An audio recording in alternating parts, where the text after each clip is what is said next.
चलो बेटा कल हम लोगों ने पढ़ा था उसको रिवाइज करो एक बार अच्छे से। और ये सब बच्चे कहाँ चले गए भाई? बाहर गए?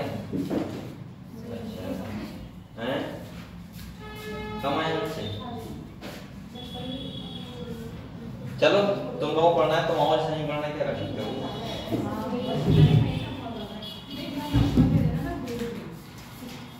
चलो कल हम लोगों ने पढ़ा था उसके बाद रिवाइज कर लो अच्छे, ठीक है? हम लोग पढ़ रहे हैं अभी, क्या पढ़ रहे हैं?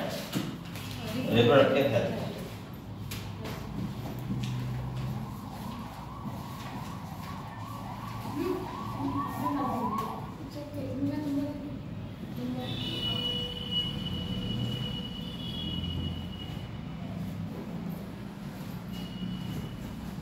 और हम लोगों ने कल देखा था कि कैसे कोई पर्सन हेल्थी रह सकता है, सही है? और हमने और चीजें देखी। तो अब हम लोग कंटिन्यू करेंगे कैसे, आज से एमटी भी पढ़ेंगे। तब तक आप लोग रिवाइज करो जो कल पढ़ाया था उसको एक बार देख लो।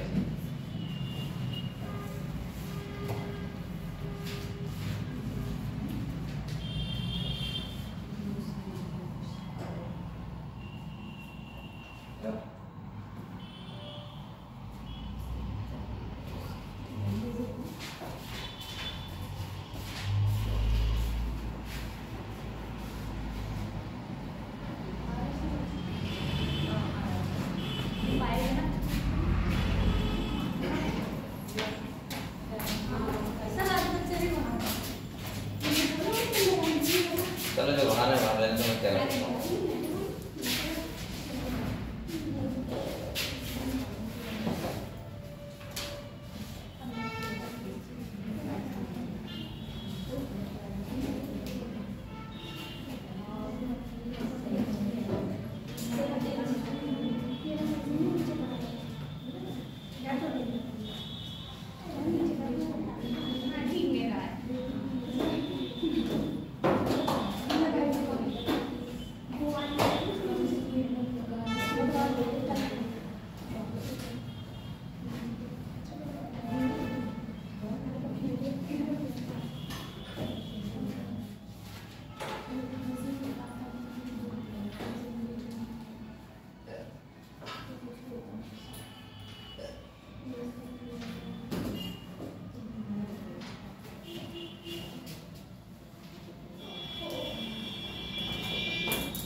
चलो बेटा, तो हम लोगों ने कल क्या पढ़ा था रिप्रोडक्टिव हेल्थ में? हम लोगों ने देखा था, हम लोगों ने कल सबसे पहले मैंने आपको बताया था कि कॉन्ट्रासेप्टिव मेथड क्या क्या होती हैं। एक कॉन्ट्रासेप्टिव कैसा होना चाहिए ये मैंने आपको बताया था। इम्प्लांट्स होते हैं, कुछ स्टिक टाइप होता है, जैसे माचिस तीलियां होती हैं, ऐसे कुछ होता है जो स्किन के अंदर इम्प्लांट किए जाते हैं, सही, स्किन के अंदर। तो वो क्या करते हैं, हमारी बॉडी में प्रोजेस्टेरॉन और एस्ट्रोजन का लेवल बढ़ाए रहते हैं, ठीक है? उन्हें बोलते हैं इम्प्लांट। हाँ, ये फीमेल करवाते हैं। कोई भी हार्मोन चीज होगी फीमेल से करवाएगी, ठीक है? मेल्स कोई नहीं करता, सही? वो हार्मोन का लेवल बढ़ाते हैं उसका। तो आप लोगों ने कल कॉन्ट्रासेप्टिव मेथड के बारे में देख लिया था। मैंने आपको नेचुरल मेथड बताए थे। इसके बाद हमने पढ़ा था बैरियर मेथड। तीसरा मैंने आपको क्या बताया था, जैसे अगर हम बात करें तो हमने देखा था, पहला देखा था नेचुरल मेथड,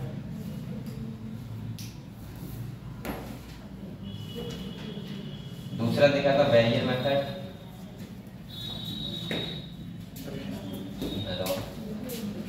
तीसरा देखा था बेटा हमने आईयूडी, इंट्रा डिवाइसेस, फोर्थ हमने बात की थी ओरल पिल्स,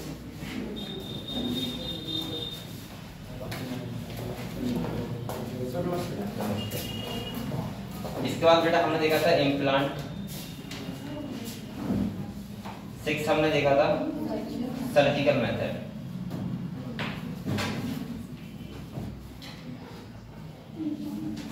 ये देखा था हमने कल, मैंने आपको बताया था इनके बारे में, सबके बारे में, कि नेचुरल मेथड से हम कैसे अनवांटेड प्रेगनेंसी को रोक सकते हैं। ये सब क्या है? Contraceptive method.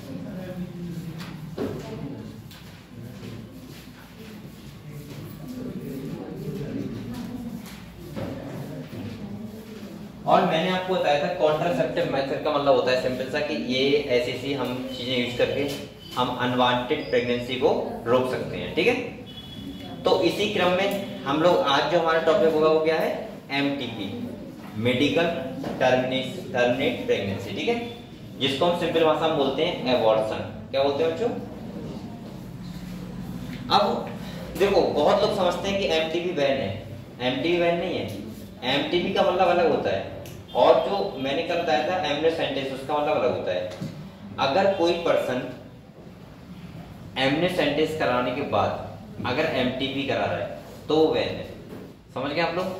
यानी कि एमनिसेंटेंस का मतलब है कोई अगर ये देख रहा है कि लड़का है लड़की है, वो टेस्ट ही नहीं होगा, तो फिर एमटीपी क्यों होता है? बेटा ये होता है अनवांटेड प्रेगनेंसी को अगर हो जाए धोखे से तो क्या करेगा पर, उसके लिए होता है एमटीपी, या मैं बोल सकता हूँ एबॉर्शन। समझ गए आप लोग? तो कहीं ना कहीं एबॉर्शन बैन नहीं है, ध्यान रखना है आपको। किसी भी हॉस्पिटल जाके आप करवा सकते हो। प्रॉब्लम क्या है कि फीमेल फैटिसाइड ना हो, मतलब हम बोल सकते हैं कि कहीं ना कहीं एमनिसेंटेंस ना हो। विदाउट एमनिसेंटेंस के अगर कभी भी किसी के साथ होता भी है, अनवांटेड प्रेगनेंसी रहती है, तो उसको क्या बोलते हैं? एबॉर्शन कराना बोलते हैं। ठीक है, उसको हम करवाते हैं।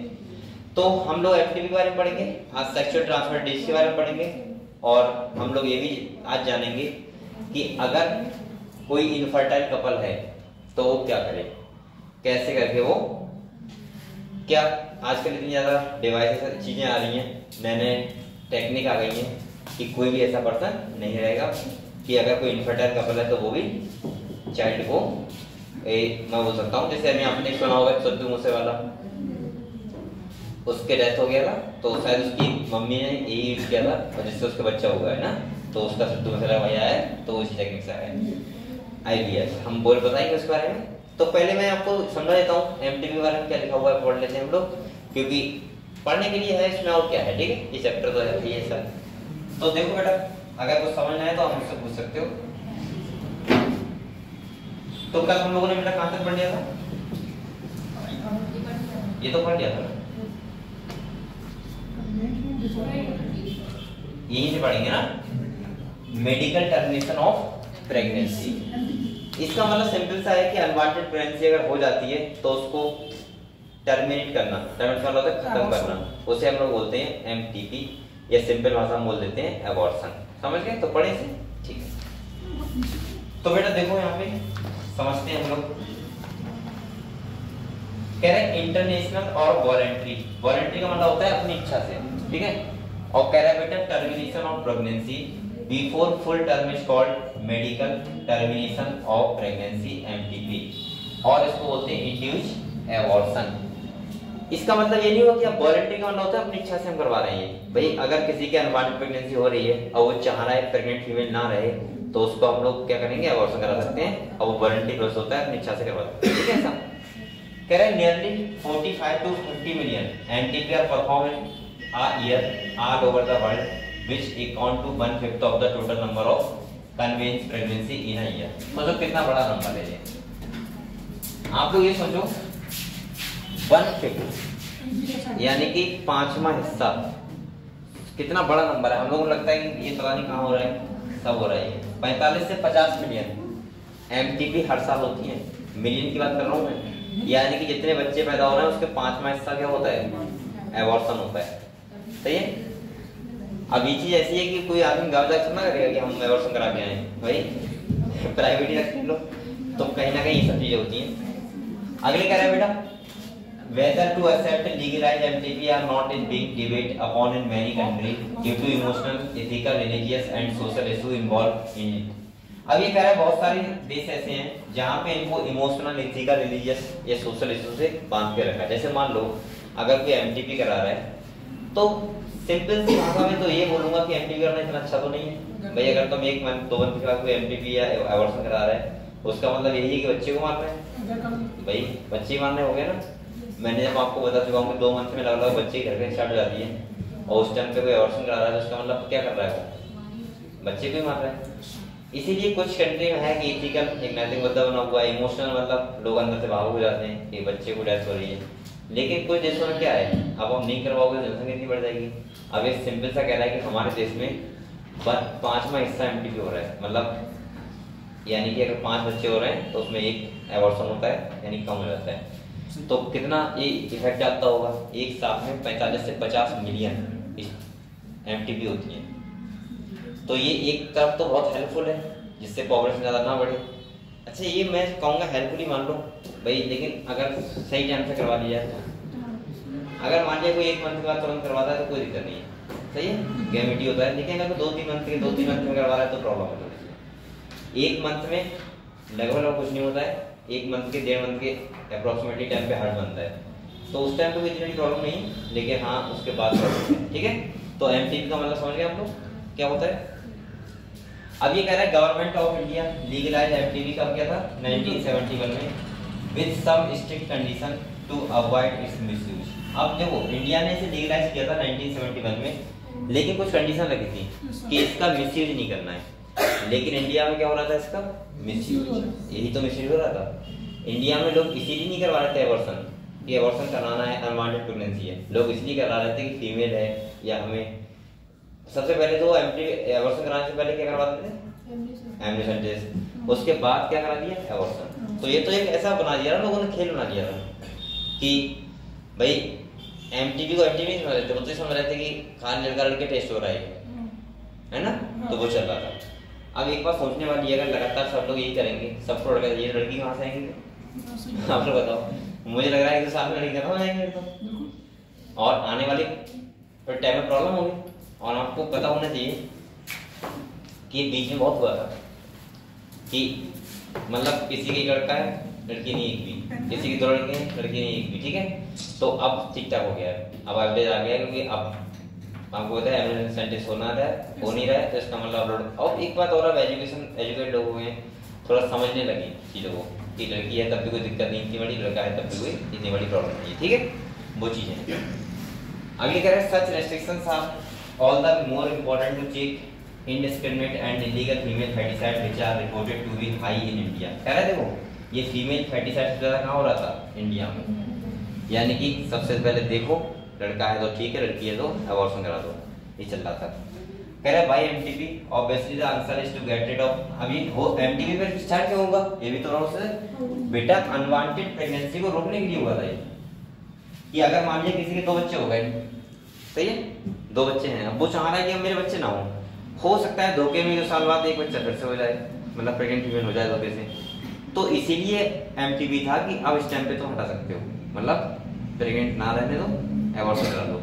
इसलिए नहीं था कि आप पहली बच्चा होने वाला है, पहला बच्चा हो रहा है, उसमें तुम देखने जाते कि क्या होगा, लड़का होगा लड़की होगा। मुझे लग रहा है उस टाइम पे जब एमजीएस होता था तो ये हर कोई करवाता था, हर कोई, मतलब जिसके पहला बच्चा है तो भी, सेकंड बच्चा है तो भी, मतलब वो करवाना ही करवाना है, ऐसा लोग करते थे। कह रहा है either due to causal unprotected intercourse और failure of the contraceptive। कभी भी ऐसा होता था कि कुछ लोग कॉन्ट्रासेप्टिव यूज तो कर रहे हैं लेकिन वो क्या हो गया, फेल हो गया, तब भी अनवांटेड प्रेगनेंसी हो गई। मतलब सिंपल भाषा में एमटीपी इसलिए से स्टार्ट हुआ था कि कोई भी किसी भी टाइप से अगर अनवांटेड प्रेगनेंसी हो रही है तो उसको टर्मिनेट करवाना या उसको खत्म करना, ये होता था, इसलिए स्टार्ट हुआ था एमटीपी। कह रहा है यूज ड्यूरिंग क्वार्टर्स और रेप्स, या रेप्स हो रहा है इस टाइम पे। MTP are also essential in certain cases where continuation of the pregnancy could be harmful or even fatal either to the mother or the fetus or both। अब बेटा एक बात और ध्यान रखना है आपको, एमटीपी ऐसा नहीं कि बहुत एक अच्छा ही प्रोसेस है, आपको पता नहीं है एमटीपी से हो रहा था कैसे बिगड़ जाते हैं। जैसे बहुत लोग ऐसे करते हैं सस्ते के चक्कर में, या किसी को पता ना लगे। बहुत कुछ जगह ऐसी होती है, मैंने देखा एक ना, एक जगह मैंने देखी है, नवाब में देखी है, वहाँ ऐसा है कि वो डॉक्टर अस्पताल ही नहीं, जैसे घर नहीं होते घर, वहाँ ऐसा रहता है। अब लोग क्यों करवाते हैं वहाँ, प्रॉब्लम उनके पास। पहली प्रॉब्लम प्राइवेसी चाहिए उन्हें, कोई देखना ले इस चीज को, पता ना लगे किसी को।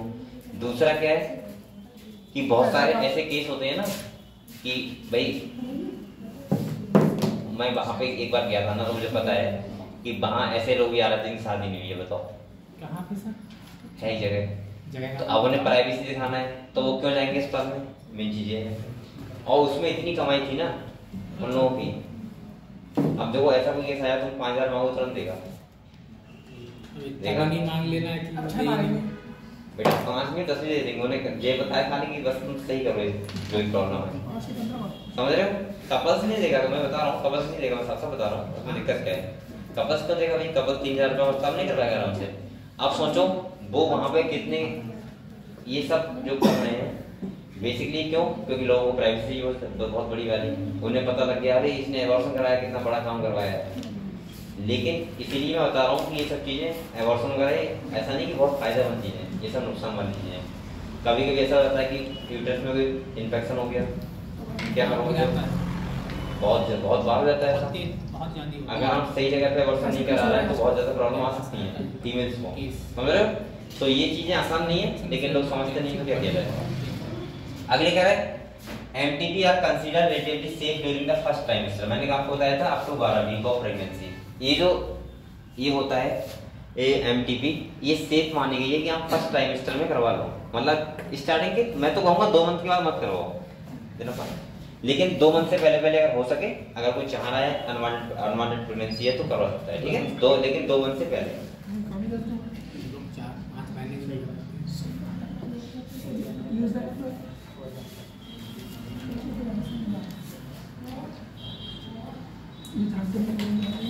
अब आप सोचो बेटा कि अगर कोई 2-3 मंथ के बाद करवा रहा है, आपको सब पता है 3 मंथ में एक बच्चे के हाथ पैर सब बन जाते हैं, और उस टाइम पे कितना रिस्की रहेगा ये, समझ रहे हो? तो एमटीपी या तो ऐसा टाइम होता है कभी-कभी कि बच्चे की डेथ हो जाती है या माँ को प्रॉब्लम होती है, तब ऐसा होता है कि एमटीपी हो सकता है, ठीक है? लेकिन वैसे नहीं होना चाहिए। अगले तो क्या कह रहे हैं second trimester abortion are much more risk of one disturbing trend observed is that a majority of the MTP are performed illegally by unqualified cooks which are not only unsafe but could be fatal too। मैंने आपसे कहा था कि बहुत सारे ऐसे case देखे गए इंडिया में कि ये लीगल तरीके नहीं हो रहा है, इलीगल तरीके से हो रहा है काम। और कह रहा है another dangerous trend is the misuse of amnesties। और दूसरा ट्रेंड क्या था कि हम लोग, मैं तो ये मानूंगा इंडिया में वो नहीं जानते कि क्या होता है। उन्हें मतलब है एबॉर्शन, उन्हें मतलब नहीं, उन्हें मतलब है खाली जाओ टेस्ट करवाओ, बच्चा लड़का है लड़की है, उसके बाद उन्हें जानते थे अब एबॉर्शन होता है। अगर अनवांटेड प्रेगनेंसी वो ले जाएंगे कि ठीक है यार चलो हो गया एक बच्चा, कोई दिक्कत नहीं, लेकिन अगर लड़का लड़की पता लग गया तो जरूर करवाएंगे। तो ये इंडिया में बहुत गलत ट्रेंड था। इसीलिए बेटा मैं आपसे बार बार कह रहा हूँ एमटीपी बैन नहीं हुआ है, बैन क्या हुआ है? एमनेसेंटेज।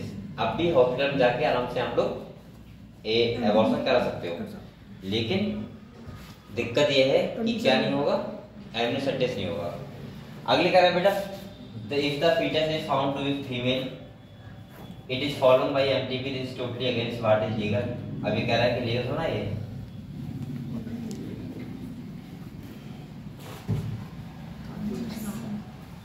What is legal such practice should be avoided because these are dangerous both for the young mother and the fetus. Effective counseling on the need to avoid unprotected fetus and the risk factor involved in illegal abortion as well as providing more health care facility could resolve the mentioned unhealthy trend।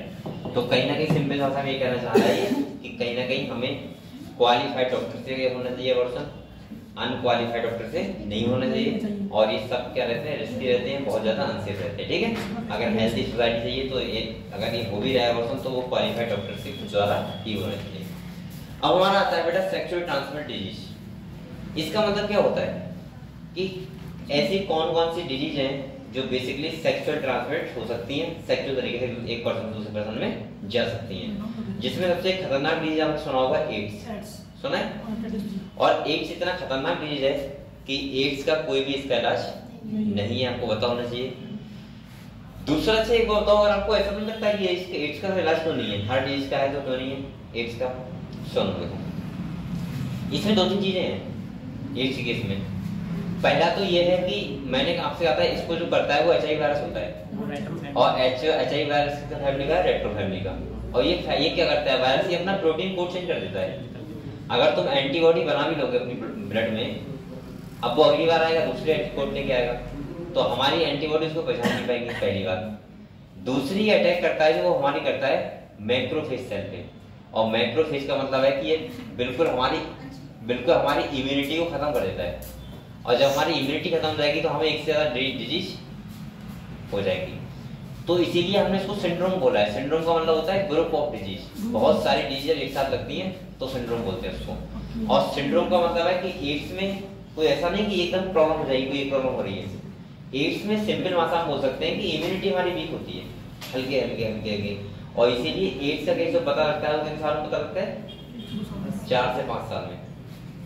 क्योंकि तुम्हें पता है किसी को ads होगा तो जब वो हल्के हल्के हल्के हल्के हल्के हल्के मतलब बिल्कुल बहुत स्लो तरीके से चलता है। अगर सोचो इम्यूनिटी लगातार वीक होती है और बार बार फीवर आए, किसी का वेट लॉस हो, भूख ना लगे, तो उसका मतलब यह है कि उसके हल्के से क्या हो रहा है? मैक्रोफेज अटैक हो रहा है। और देखो एक बीमारी होती है, किसी को हार्ट की बीमारी है तो एक साथ हो जाएगी, पता लग जाएगा। लेकिन ये इसमें ना इम्यूनिटी वीक हो रही है खाली बस, तो मैं एक साथ ग्रुप ऑफ डिजीज मतलब बहुत सारी डिजीज होंगी जब बाद में होंगी तो 4-5 साल के बाद, तब तक पूरे बॉडी फैल चुका होगा। तो इसीलिए एड्स का कोई भी क्योर नहीं है, हम पूरी तरीके से क्योर नहीं कर सकते हैं। सबसे खतरनाक जो बीमारी है वो एड्स ही है। किसकी? इसी की, सेक्सुअल ट्रांसमिटेड डिजीज की। ठीक है, वैसे अभी हम लोग पढ़ेंगे हेपेटाइटिस बी भी है, लेकिन ये भी है। कह रहे हैं इन्फेक्शन और disease which are transmitted through sexual intercourse are collectively called sexual transmitted infection. कह रहे हैं एएस को बोलते हैं हम लोग वेनरल डिजीज। बेटा इसको अंडरलाइन करो आप लोग, बच्चे भूल जाते हैं कि सर वेनरल डिजीज क्या होती है, कभी क्वेश्चन में आ जाए। अगर उसने एसटीआई नहीं लिखा तो आप ध्यान रखना, उसको बोलते हैं वेनरल डिजीज, एसटीडी। ध्यान रखना ये बात, इनको वेनरल डिजीज को भी बोलते हैं हम लोग सेक्सुअल ट्रांसमिटेड डिजीज। कह रहा है बीडी और रिप्रोडक्टिव ट्रैक्ट इन्फेक्शन आरटीआई। तो आरटीआई, एसटीआई और बीडी, ये तीनों का फुल फॉर्म ध्यान रखना, कभी भी क्वेश्चन आ सकता है। और वो डायरेक्ट ही पूछेगा कि बताओ कि फुल फॉर्म के यहाँ से फुल फॉर्म पूछी जाती है, ध्यान रखना। तो जैसे अगर वो पूछ ले एसटीआई का मतलब क्या होता है, या पूछ ले वो आरटीआई का मतलब क्या होता है, या पूछ ले बीडी का मतलब क्या होता है, तो आपको इन तीनों की फुल फॉर्म पता होनी चाहिए, और ये कई बार टेस्ट वगैरह में पूछी जाती है। इसका मतलब क्या है बेटा? एसटीआई का सेक्सुअली ट्रांसमिटेड इन्फेक्शन, यानी कि या हम बोल सकते हैं, हाँ सही है। इसके बाद आरटी का मतलब क्या है? रिप्रोडक्टिव ट्रैक्ट इन्फेक्शन आरटीआई, और बीएन का मतलब क्या है? Venereal disease. और ये सारी की सारी क्या है? Sexual transmitted disease. अब देखो अगले, आप लोग कहाँ से आ रहे हैं, क्या लेके आए थे? प्लांट है वो मुझे लेके आया था। सरी है इसका, शरीफा है ना? हाँ शरीफा। किसका? शरीफा। शरीफा मैंने तो आज पहली बार देख रहा हूँ। शरीफा कहाँ लेके जा रही? स्कूल जा लेके आ रही हो? नहीं, घर पे स्कूल से लेके आए। चोरी नहीं, मैम ने दिया है। बच्चे लासन करते हैं। शरीफा का तो नहीं देखा है? नहीं देखा सर। सर ये नींबू का है। देखा है। नींबू का है? अरे सर आपने पेड़ ही गलत पकड़ा है। मुझे पता ही नहीं शरीफा कौन सा है। ये नींबू का है? ये वाला है। ये वाला ये? Yes sir. नर्सरी तो ये कहाँ से मिला तुम्हें? कॉलेज से। फ्री मिला? Yes sir. तो बढ़िया बात है। आपने आप बताओ आपको भी मिलेगा। ये सूख जाएगा मुझे लग रहा है। चल जाएगा, इसकी पत्तियां तो बेकार लग रही हैं। अरे सर ये चलेगा अभी ठंड की वजह से इसका आज सब। अच्छा शरीफा का प्लांट देखा है लोगों ने? मैंने नहीं देखा है। नहीं है प्लांट। अच्छा शरीफा आते हैं उसमें। और ये किसका है ये वाला? सर दोनों शरीफा के एक। चलो शरीफा है तो एक बार लेके आना मुझे, ठीक है? ठीक है। चलो ठीक है, जाओ फूट ना जाए सही से। अभी क्या हो रहा है? छुट्टी में चल रहा है क्या? क्या चल रहा है? कॉम्पिटिशन चल रहा है। इससे चल रहा है। चलो ठीक है, आपके बच्चे इसी काम बिजी हैं। ये प्राइवेट जो बेसिक कर रहा है ना, इन लोगों का स्कूल वाले ही करवाते रहते हैं। कभी तुम्हारा दिवाली पे वो होगा, कार्निवल होगा, हैं? वो तो अपने ऊपर होता है सर, करो या ना करो। प्राइवेट में ज्यादा होता है, सरकारी में कम होता है। तो हम तो कभी नहीं गए ऐसे कंपटीशन में। हम तो कभी नहीं। आपको फालतू होते वो जाते हैं ना। ये लोग फालतू लग रहे तुझे। अरे मैं सरकारी की बात कर रहा हूँ। नहीं ये बच्चे की बात नहीं हो रही, तो सब बच्चे काम के हैं। लेकिन मैं ये कह रहा हूँ कि लेवल अगर आप मेहनत से पढ़ाई कर रहे हो तो पहले पढ़ाई फोकस करो। ये कंपटीशन वगैरह पे काम भी नहीं आएंगे तुम्हारे फ्यूचर में। हो सकता है आ जाए, ये भी नहीं कह रहा हूँ नहीं आएंगे। यहाँ पे अच्छा होता सर। कहीं आप लोग कल पहुंच जाओ डिस्ट्रिक्ट लेवल एक लेवल खेलने तो बहुत सारे आप कह रहे नहीं आएंगे तो देखो आएगा ये काम आती ये कल आ जाओ ए इनका प्रैक्टिकल भी होता है। सुनो सुनो कहीं 2 साल बाद आ जाओ आईपीएल टीम में। हाँ ये बात जरूर ठीक है पढ़ाई के साथ साथ लेकिन देखना चाहिए कि हम किस सोचे आज ही ट्राई करने के बाद भी करता रहता है। मेरी बात सुन वाले कभी ऐसा भी होता है हर जगह ट्राई करने की वजह से कहीं के भी रहते हैं ठीक तो ये भी देखना जरूरी है। हम भी गार्डन में जाते थे हमारे गार्डन में समय परिस्थिति देख कर काम करना चाहिए। लेकिन वो जाने नहीं देते थे। ये भी तो है। समय परिस्थिति अब मान लो एक बच्चा है एक सुनो सुनो जैसे मैं सब एग्जांपल आपको अपने तो बता देता हूँ पता नहीं मेरा छोटा भाई बोला मुझे मैच खेलना है वो मैच का वो शौकीन था खेल भी लेता अच्छा खेल लेता है बोला मुझे सिखाओ स्टेडियम में जाके मैं नहीं सीख पाऊंगी साफ साफ बोल दिया क्या फायदा भाई तो बोला क्यों नहीं सीख पाएंगे हमने तुम जाके देखो हम एक साल भेज देंगे तुम्हें और कर कुछ नहीं पाओगे एक बार निकलो क्योंकि बेटा 11 क्लास चले जाते हैं खाली एक पूरे भारत से तो कुछ नहीं पाएगा तो एक ये भी देखना पड़ता है तो समझ में आ गया बोला ठीक कह रहे कुछ हो नहीं पाएगा तो ये भी देखना पड़ता है वो कहता नहीं मैं जैसे हाँ एक एग्जांपल तो बहुत अच्छा हमको एक सुनो एक हम मेरे गांव पास एक गांव है वहाँ के लड़का है तो वो लड़का ठीक है नॉर्मल घर से है गांव में नॉर्मल घर सब होते हैं इतने हाइपर नहीं होते हैं तो उसने अखबार में पढ़ा था कि एवरेस्ट पे चढ़ाई होती है कहाँ होती है एवरेस्ट पे तो आपको पता नहीं लोग जाते हैं तो उनकी पहले ट्रेनिंग होती है सब चीजें होती हैं तो उसने क्या बोला उसने मन बना लिया कि मैं चढ़ाई करके दिखाऊंगा मैं चढ़ाई करूंगा उसने पूरे गांव फैला दी बात कि माउंट एवरेस्ट चढ़ाई करूंगा ठीक है तो उनको लोगों ने समझाया कि भाई तू ठीक है चल कष्ट लेना आराम से देखना इतना ज्यादा अभी उसने मत अब वो हल्के हल्के जाके किसी नेता से मिल लिया बोला मुझे चढ़ाई करनी है एवरेस्ट से अब भाई कोई कैसे मना कर सकता है किसी को तो मुझे पता है शायद उस टाइम सुषमा स्वराज थी हमारी विदेश मंत्री शायद उनसे जाकर उसने बात की कि मुझे करना ही करना है जुम्ब उसके दिमाग में तो फिर उन्हें एक व्यक्ति ने समझाया पहले उसका पूरा इंटरव्यू लिया कि तुम कहाँ से तुम्हारे फादर क्या करते हैं क्या नहीं करते हैं तो उसने कहा ये करते हैं तो कहा पहले इसके लिए पता है इस पे चढ़ने के लिए पहले कोच किया जाता है और ट्रेनिंग देता है 3 साल आपको पता है आप फीस सह पाओगे उस ट्रेनिंग की 3 साल की जो बच्चा जहाँ वो भेज रहे थे वहाँ खाली रेंट रूम का नहीं दे सकता तो वो कोच कैसे कर लेगा उसके बाद भी गारंटी का नंबर आएगा नहीं आएगा वहाँ जाने के लिए एक ही दिन में सब ठंडा गया बस सोचा आगे बोले ठीक है खेती करेंगे पैसे के चक्कर में चुपचाप हुआ पैसे ठंडा हुआ अरे तो ये मेन चीज तो हर चीजें सब जोड़नी पड़ती है ना उसमें पैसा क्या वो तो सब कुछ लिया जाता है ना तो मैं ये कह रहा हूँ कि हाँ ठीक है जुनून होना अच्छी बात है लेकिन मुझे लगता है कि अगर हम नॉर्मल है तो पहले जुनून हमें पढ़ाई भी दिखाइए पहले जुनून हमें पढ़ाई भी दिखाइए पढ़े के बाद कुछ भी करना और एक बार सोच के देखो आप लोग 1 साल में नीट निकल जाता है नीट निकाल लो उसके बाद तुरंत कुछ भी करना जब पढ़ाई के साथ साथ कुछ और मिले एडवांस है तो वो भी करना चाहिए हाँ तो कर लो कॉलेज में जब मिल रहा है तो उसे करना चाहिए हाँ ठीक है तुम्हें कमा सर जी आप पढ़ाई हाँ ये तो हमें पता ही कहेंगे सर ऐसी बात लेकिन मैं ये कह रहा हूँ कि हर बच्चे की 2 चॉइस होती है ना मैंने ये कहा था कि अगर किसी बच्चे को नीट में जाना है डॉक्टर बनना है तो उसे फिर सेकंड चीज छोड़नी पड़ेगी अब आप सोचो मैं गायक बन जाऊँ और मैं नीट निकाल दूँ तो नहीं निकाल पाऊंगा सर गायक में गा नहीं पाता हूँ तो कहीं ना कहीं देखना पड़ेगा ठीक है तो सब ठीक है सब बच्चों की इच्छा है हम लोग किया करो एक्टिविटी किया करो कोई दिक्कत नहीं है मुझे अच्छा लगता है और मुझे ये सब चीजें बहुत अच्छी लगती है कोई भी करे मजा आता है मुझे लेकिन मैं कहता हूँ कि हाँ इधर ही साइड में है सर गाँव का नाम बता दो आज मैंने बताया नहीं आप लोगों को नहीं बताया आपने नवाबगंज देखा है नवाबगंज से जाते हैं बरौर देखा है आपने नहीं देखा होगा बरौर सुना है आप लोगों ने नहीं सुना है बरौर के पास ही है बरौर के पास माधव सुना है आपने नहीं पट्टी नहीं वो वाला अड्रिया वहाँ पे चलो ठीक है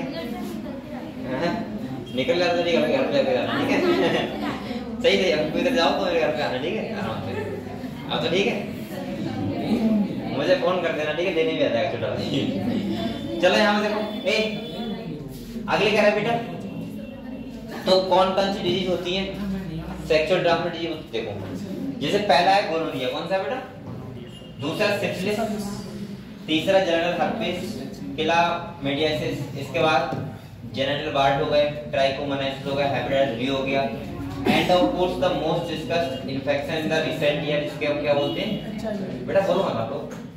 2 AIDS are some of the common STI. Among these, HIV infection is most dangerous and is discussed in detail in chapter 7. तो हालांकि आप लोग पढ़ोगे सेक्सुअल ट्रांसमिटेड डिजीज, वो हम लोग पढ़ेंगे ह्यूमन हेपेटाइटिस, उसमें से भी बात करेंगे, ठीक है। लेकिन ये जो है डिजीज है, ये सब कुछ कैसी है, जैसे अगर मैं एक करके बात करूं तो ये सब डिजीज कैसी हैं, जैसे गोनोरिया वगैरह होता है। अब आपको इसमें दिखा नहीं सकता फोटो, तो इसमें दांत वगैरह होते हैं, कभी दाने निकल आते हैं, ये सब बहुत चीजें हैं, ठीक है। कभी कभी अब मैं कैसे बोलूं, इसी टाइप की होती है जो जेनिटल ऑर्गन में, वो सब चीजें हैं, ठीक है। आपको देख लेना एक बार, और अगर आपको लगे तो आप लोग गूगल पे जाना और सबके फोटो देख लेना, सबसे अच्छा तरीका है।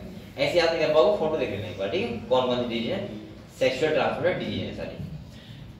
अगले है some of these infection like hepatitis B and HIV can also be transmitted by sharing. अब देखो एक बात और सुनो आप लोग बेटा, जैसे ये वाली डिजीज ऊपर वाली गोनोरिया, सिफिलिस वगैरह, ये मान सकता हूं कि वो सेक्सुअल ट्रांसमिटेड हो सकती हैं, लेकिन कुछ डिजीज में ऐसे भी हैं जो सेक्सुअल ट्रांसमिट तरीके से जा सकती हैं, लेकिन और तरीके भी हैं। जैसे एचआईवी की बात करते हैं हम लोग, क्या एचआईवी खाली सेक्स से होता है? नहीं। अगर मान लिया किसी पर्सन को एचआईवी है, मेन है कि यहाँ पे ब्लड चेंज नहीं होना चाहिए। अगर ब्लड होके चेंज हो रहा है तो इसका मतलब यह है कि एचआईवी हो जाएगा। जैसे आपने बहुत लोग देखे होंगे जो लोग इंजेक्शन वाला नशा करते हैं, आपको पता होगा इंजेक्शन वाला। अपने तक तो मैं आपसे कई बार बता चुका हूँ आपको, लगभग सबसे अच्छा जो एरिया है पूरे यूपी की बात नहीं कर रहा हूँ, पूरे भारत की बात कर रहा हूँ, सबसे बढ़िया एरिया यही वाला है, जिला बरेली और पीलीभीत। सबसे जो प्योर करते, प्योर का मतलब जानते हो ना, कोई लड़ाई दंगे ना कोई एक खुशहाली हमारे तरफ जो है वो कहीं नहीं है। दूसरा पॉल्यूशन सबसे कम। दूसरा आपको बताऊं, यहाँ वाटर लेवल कितना ऊपर है, आपको सब कुछ मिल रहा है यहाँ पे बेटा। आप इसके अलावा कहीं भी जाना, तुम 10 दिन रहोगे ना, तुम्हें लगेगा यार कहाँ चक्कर में पड़ गए यहाँ पे आके। जैसे अगर मैं आपसे कहता हूँ कि आप रुद्रपुर चले जाओ, आप 10 दिन रहना वहाँ पे रुद्रपुर में, आपको ऐसे लोग मिलेंगे ना कि आप लोग कहाँ फंस गए यार, पता ही नहीं चलेगा कब जेब कट गई तुम्हारी, कब कोई तुम्हारे बराबर बैठा है वो पता नहीं कौन सा ड्रग्स किया हुआ है। इतने बड़े बड़े नशेड़ी है ना वहाँ पे, अगर तुम ऐसे सिगरेट पियो तुम्हारी सिगरेट मुंह से ऐसे छीन के उसकी लेगी। ये मैं रियलिटी बता रहा हूँ, ऐसा नहीं कर रहा हूँ, आवाज ऐसे कर रहा हूँ। अरे होते हैं बेटा वो लोग, मैं कहता रहा हूँ सिगरेट पी रहे सके तो वो तुमसे पूछेंगे नहीं, ऐसे छीनेंगे और पी लेंगे। ऐसे लोग मैंने देखे।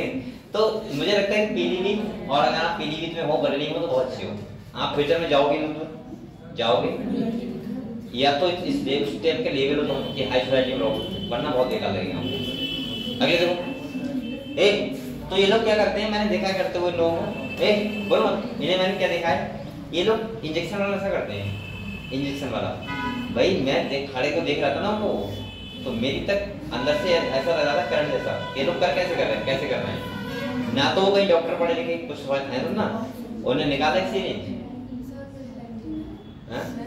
देखा है, हाँ मैंने भी देखा है, निकाला भरा और खुद से ऐसे नस में लगा लिया।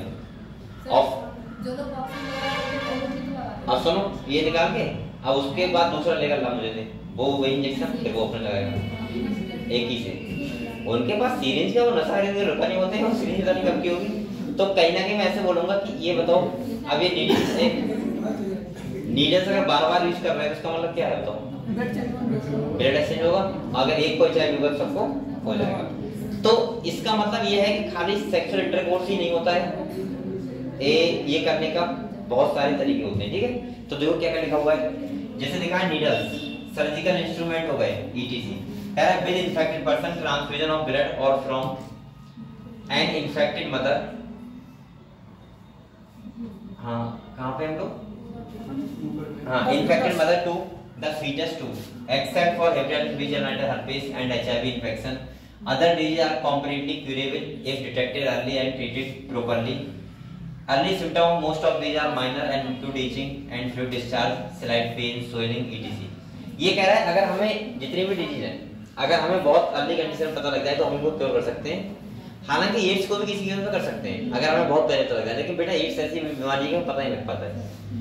अगर हमें 1-2 महीने में पता लग जाए मान लीजिए किसी को, तो वो एड्स को भी लगभग वो अपनी लाइफ स्टाइल को बढ़ा सकता है बहुत ज़्यादा, मतलब उसको ज़्यादा प्रॉब्लम नहीं होगी। लेकिन वो प्रॉब्लम ऐसी है कि उसको पता ही नहीं लगता किसी को, अगर किसी को होगा तो उसे पता ही नहीं लगेगा।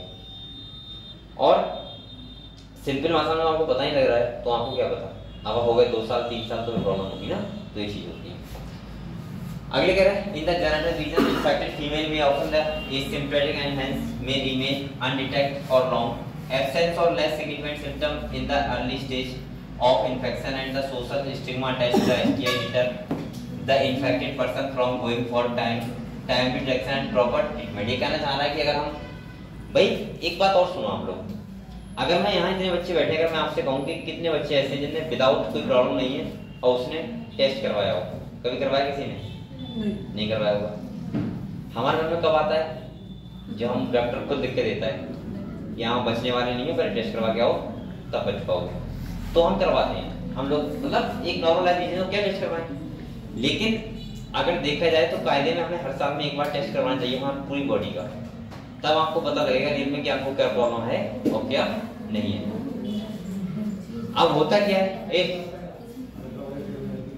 होता क्या है कि हम लोग जब बीमार पड़ते हैं वो भी तब भी नहीं करवाते हैं जब डॉक्टर लिख के देता है कि आपको करवाना ही पड़ेगा तो करवाते हैं। और अगर रियलिटी में देखा जाए तो हमें हर साल में या 2 साल में एक बार पूरी बॉडी का चेकअप करवाना चाहिए, हर टेस्ट करवाना चाहिए, जिससे हमें पता लग पाए कि हमें कौन कौन सी प्रॉब्लम हो तो नहीं प्रॉब्लम। और मुझे लगता है अगर कोई ऐसा करवाता है तो उसे बहुत ही कम स्टेज में पता लग जाएगा। जैसे कैंसर, अगर तुम्हें नॉर्मली इनिशियल स्टेज पता लग जाए तो बहुत जल्दी सही कर सकते हैं कैंसर को, कैंसर बड़ी प्रॉब्लम करना है, लेकिन पता कब लगता है जब हम बीमार पड़ जाते हैं। ठीक है, तो कहीं ना कहीं मैं ये बोलूंगा कि कोई भी चीज सही अगर हमें बहुत अर्ली स्टेज में पता लग रहा है तो हम उसको क्योर कर सकते हैं, उसको हम बचा सकते हैं। ठीक है, बच सकते हैं उससे। अगले तो क्या कह रहा है बेटा, कह रहा है this could lead to complication later which include pelvic inflammatory disease, PID, abortion, stillbirth, ectopic pregnancy, infertility और even cancer of the reproductive tract. ये कहना चाह रहा है कि लगातार डिजीज बढ़ रही है तो ये प्रॉब्लम आपको हो सकती है, जैसे pelvic inflammatory disease हो सकती है, एबॉर्शन में समझ रहे हो प्रॉब्लम हो सकती है, यानी कि बेटी मर हो सकती है, स्टिल बर्थ। स्टिल बर्थ का मतलब है कि मतलब बहुत जल्दी डिलीवरी होना या फिर ऐसा टाइम पे ना हो पाना। ठीक है, डिलीवरी। अगले क्या है, एक्टोपिक प्रेगनेंसी, समझते हो कि जो बच्चा होगा उसमें कोई प्रॉब्लम हो, जैसे किसी का हाथ नहीं होता है, पैर नहीं होता है, तो प्रॉब्लम वाला बच्चा हो वो हो। अगले कह रहा है इनफर्टिलिटी हो सकता है और इवन कैंसर हो सकता है, अगर लगातार डिजीज बढ़ रही है तो ऐसा हो सकता है। ठीक है, कह रहा है STI are major a threat to healthy society, therefore prevention or early detection and cure of these disease are given prime consideration under the reproductive health care programs. Though all persons are vulnerable to these infections, their incidence are reported to be very high among persons in the age group 15 से 24 year. सोच लो 15 to 24 years की as में ये जो infection है ये होने के चांस बहुत ज्यादा हाई होते हैं। और कह रहा है बेटा the age group to which you also belong, ये भी दिख भी रहा है कि आप लोग इस एज में बिलोंग कर रहे हो। और कह रहा है there is no reason to panic because prevention is possible. और कह रहा है one could be free of this infection by the following the simple principles given below. तो ये कह रहा है कि इस एज में आप लोग हो, इस टाइम पे ये इन्फेक्शन होने के चांस बहुत ज्यादा हाई रहते हैं, और इसीलिए भाई हम लोग बीमार तो ना हो, पहली बात तो ये है। दूसरा बात क्या है कि इनसे बचें। तो कैसे बचें, देखो पहला है बेटा, कह रहा है avoid sex with unknown partner. ये लिखा है मल्टीपल पार्टनर। ये कहना चाह रहा है जिसको जानते नहीं हो उसके साथ सेक्स करने को क्या जरूरी है, अब आपको समझ रहे हो ये बात। और दूसरा कह रहा है मल्टीपल पार्टनर, मतलब एक से ज्यादा लोगों के साथ ये सब चीजें नहीं करनी चाहिए। अब आपको पता है चीजें कितनी ज्यादा बढ़ गई हैं। अब आपने देखा होगा बहुत सारे केस सुने होंगे, आपने केस नहीं सुनेंगे, आप जानते होंगे। मैं क्या बताऊँ आपको, दिल्ली वगैरह में सब चीजें बहुत आम चीजें हैं, नॉर्मली पता होगा। रुपए वगैरह होता नहीं सब काम, तो ये सब की बात कर रहे हैं, मल्टीपल पार्टनर या फिर अननोन पार्टनर। किससे बोलो, परमजीत कौर के पास बहुत केस आते हैं। परमजीत कौर, परमजीत कौर है, ये कौन है? डॉक्टर है, तो क्या गायन डॉक्टर है, गायन डॉक्टर है। गायो की गायनो, अच्छा उनके पास केस आते हैं। एक चलो ठीक है। तो इनका पहला ये है, और मैं आपको बता दूं नॉलेज के लिए, बेटा बोलो बता दो। जो पहला केस इंडिया में मिला था वो पता है कहाँ मिला था, चेन्नई में। और वो किसको मिला था पता है आपको, जो पहला एक्स एक्स मिला था वो पता है किसको मिला था? किसको? नहीं मंकी को, एक सेक्स वर्कर को। सेक्स वर्कर समझ पा रहे हो आपको? हाँ, तो ऐसे आदमी को मिला था। तो आप लोग सोच सकते हो फिर कितने लोगों को मिला होगा उसने। तो कहीं ना कहीं ये चीज होती है। तो इसका पहला समझ गए कि मल्टीपल पार्टनर या अननोन पार्टनर से हमें क्या रहना चाहिए, बचना चाहिए। दूसरा देखो क्या कह रहा है, always try to use condom during क्वार्टस।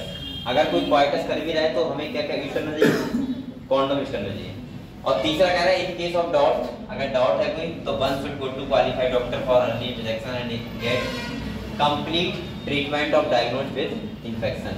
और अगर किसी को डाउट है तो तुरंत जाना चाहिए डॉक्टर के पास और तुरंत से पहले क्या करवाना चाहिए, टेस्ट करवाना चाहिए। ठीक है,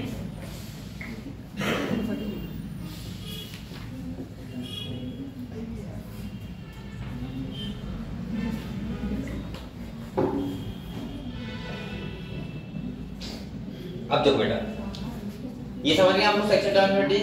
अगर आप लोग चाहो तो आप लोग देख लोगे ना घर पे कौन कौन सी चीजें ये वाली कि आप चक्कर में होगे सर ये गोनोरिया क्या होता है, देख लोगे ना, समझ लोगे ना।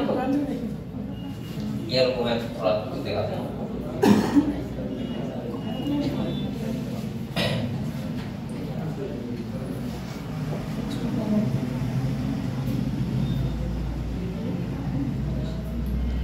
हाँ,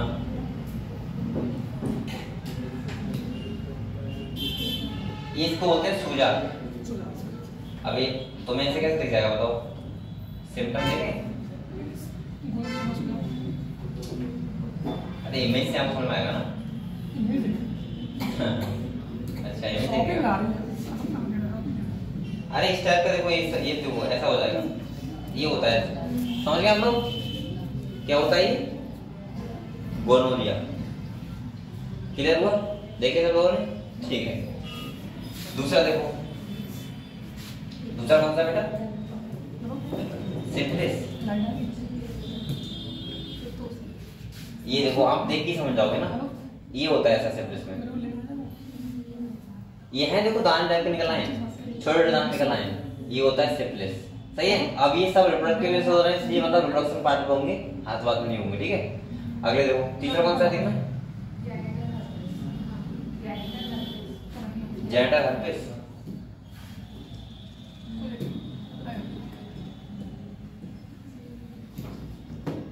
ये देखो, ये भी भाई उसी टाइप वही कंडीशन है, ऐसा समझ में?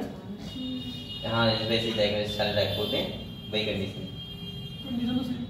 चलो अगले देखो, और कौन सा है, पार्ट कोई नहीं होगा, ये है देखो, ये भी यही है। सही, और कोई सा बचा हो गए?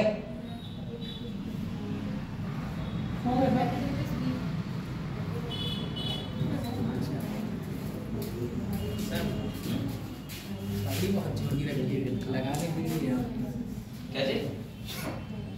सामान बहुत है, शादी वाला सामान है। मैं सोच रहा हूँ ये तो एक वैसा डिसऑर्डर होता है, ठीक है, इसमें दिखता नहीं है, ये नॉर्मली लीवर वगैरह प्रोटेक्ट करता है। तो समझ के सब डिजीज दिखा रहे हो, अबे डिजीज दिखाई दे रही पीलिया का है। काली पीली है कौन सी? ये देखो, ये कौन सा है, जेनिटल पार्ट है। अरे तुम मत देखो, रहने दो, यहाँ देखो, चलो किताब चलो देखो।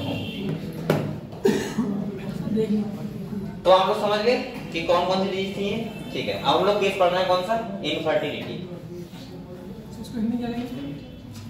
इनफर्टिलिटी का मतलब होता है ऐसे कपल जो फर्टाइल करने में फीमेल्स को या फिर खुद से, हाँ देखो दो चीज होती है, एक होता है बेटा एक आता है इनफर्टिलिटी, और एक आपने कंडीशन नहीं होगी दूसरी स्टेराइल। दोनों में डिफरेंस होता है, स्टेराइल। हाँ, सुना है, स्टेराइल और इनफर्टिलिटी। देखो यहाँ देखो, इन दोनों डिफरेंस क्या हो समझ लो। अगर हम ये बात करें कि कोई इनफर्टिलिटी का केस है बेटा, अगर कोई कह रहा है कि इनफर्टिलिटी केस है, उसका मतलब यह है कि वो कैसा नहीं है, उसके अंदर गैमेट बन रहे होंगे लेकिन किसी टाइप से वो फर्टिलाइजेशन नहीं कर पा रहा है। और जब हम बात करते हैं किसका, अभी मैंने क्या बोला था, स्टेराइल। स्टेराइल का मतलब होता है कि उसके अंदर गैमेट ही नहीं बन रहे हैं। तो वो कंडीशन हम लोग ध्यान रखना। इनफर्टिलिटी का मतलब हुआ कोई भी पेरेंट्स कपल एग को फर्टिलाइज करने में, या मैं बोल सकता हूँ बच्चे को जन्म देने में क्या है, असमर्थ है किसी प्रॉब्लम की वजह से, उस केस को बोलते हैं इनफर्टिलिटी। समझ गए? तो इस टाइम पे हम कहते हैं ना कोई स्ट्राइल है, स्ट्राइल चीज अलग होती है। आगे देखो, तो देखो क्या कह रहा है discussion on reproductive health is incomplete without a mention of infertility. A large number of couples all over the world, including India, are infertile. कैसे कपल है? Infertile का मतलब है कि बच्चे पैदा करने में असमर्थ है। कह रहा है they are unable to produce children in spite of unprotected sexual cohabitation. The reason for this could be many.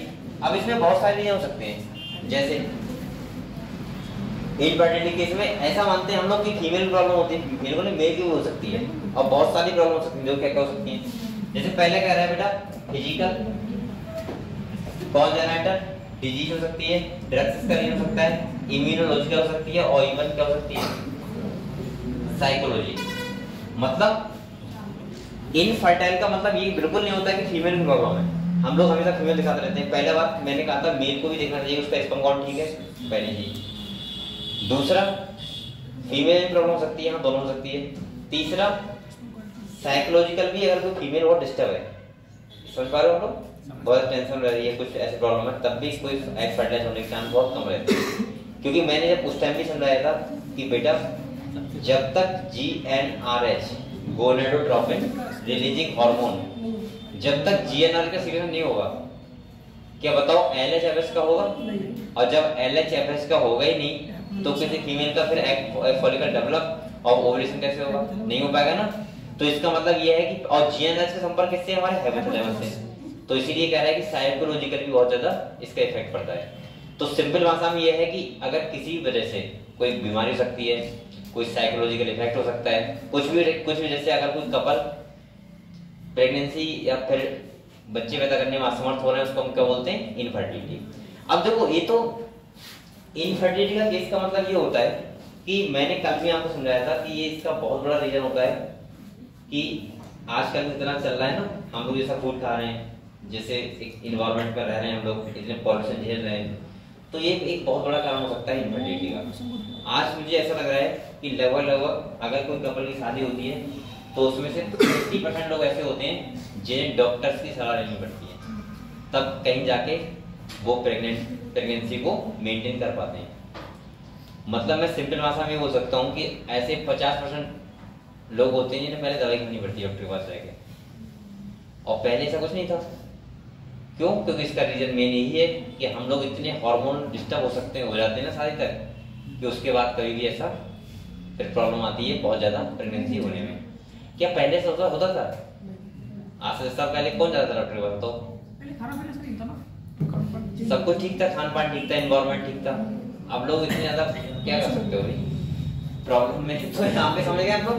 तो ये सारे रीजन हो सकते हैं किसी भी इनफर्टिलिटी केस के। कह रहा है इन इंडिया ऑफन था। अब देखो अगर मान लिया कोई इनफर्टिलिटी का केस है तो आपने नाम सुना होगा विट्रो फर्टिलाइजेशन, सुना है? टेस्ट ट्यूब बेबी प्रोग्राम सुना होगा आपने। ये ऐसा लगता था पहले, जैसे अगर आज से 5 साल पहले किताब बनी होगी तो उस टाइम पे एक बहुत ही कम जगह थी, जैसे मान लीजिए इंडिया में एक जगह ऐसा हो रहा है या विदेशों में हो रहा है ऐसा, लेकिन अब ये चीज नॉर्मल हो गई है।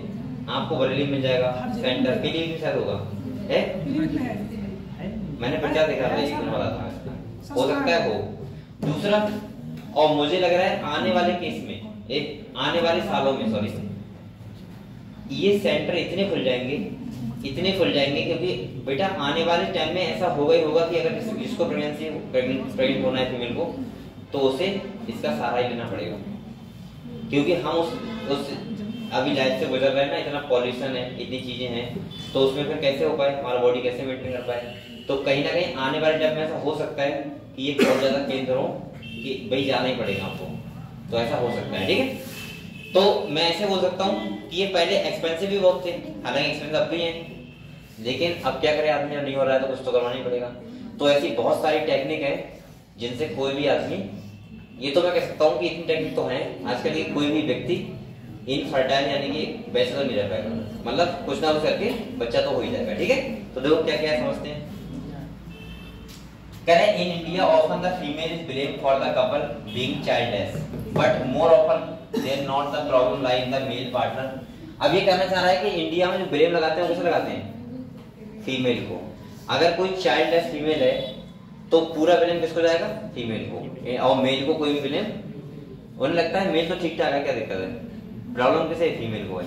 लेकिन अगर देखा जाए तो ये बात बिल्कुल झूठ होगी, मेल का भी इतना ही ज्यादा रोल होता है, हो सकता है मेल भी प्रॉब्लम हो, ऐसा हो जाता है बहुत बार। तो कह रहे बेटा specialised health care unit infertility clinic होते हैं, could help the diagnose and corrective treatment of some of these disorders and enable these couples to have children. However, where such corrections are not possible, the couples could be assisted to have children through certain special technique, जिसे हम लोग बोलते हैं ART। क्या बोलते हैं बच्चों? अगर फिर भी इनफर्टाइल केस है तो वो ART का सहारा ले सकता है, और इसकी फुल फॉर्म है असिस्टेड रिप्रोडक्टिव टेक्निक। एक बात और ध्यान रखना बेटा, इस वाली जो पीछे है ये वाला, इससे वो फुल फॉर्म भी पूछ सकता है, और कई बार टेस्ट में फुल फॉर्म ही खाली पूछेगी ना, कुछ नहीं पूछा गया है। जैसे पूछ लेगा ART का फुल फॉर्म बताओ, तो आपको बताना पड़ेगा क्या? Assisted reproductive technology. तो जो भी फुल फॉर्म बता रहा हूँ मैं, बहुत ध्यान सुनना है आपको, ठीक है? तो जैसे यहाँ पे लिखा है बेटा, पहला इन विट्रो फर्टिलाइजेशन। आप लोग बताओ, ये तो हम लोग जानते हो कि विवो फर्टिलाइजेशन क्या होता है, विट्रो क्या होता है? विट्रो का मतलब होता है आउटसाइड द बॉडी। अगर देखो वैसे आपको होता है, हम लोगों में कैसा फर्टिलाइजेशन होता है? विवो। विवो का मतलब इनसाइड द बॉडी, तो बॉडी के अंदर होता है फर्टिलाइजेशन। लेकिन किसी कारण से अगर बॉडी के अंदर नहीं हो पा रहा है, तो हम कोई ऐसी टेक्निक अपनाएं जो बॉडी के बाहर फर्टिलाइजेशन हो जाए, और उसके बाद हम ट्रांसफर कर दें जाइगोट को कहाँ पे? फैलोपियन ट्यूब में। या मैं बोल सकता हूँ कि अगर हम ब्लास्टोसिस्ट करेंगे तो कहाँ करेंगे? यूट्रस में कर देंगे। मतलब जहां भी करना होगा वहां कर देंगे, फर्टिलाइजेशन हम बाहर करवा के, ठीक है? और बाहर फर्टिलाइजेशन होने का कोई दिक्कत नहीं है, आराम से होता है, टेक्निक बहुत अच्छी टेक्निक है, कोई भी हो सकता है। अब यहाँ पे बेटा चाहे बिल्कुल इन विट्रो का मतलब होता है आउटसाइड द लिविंग बॉडी।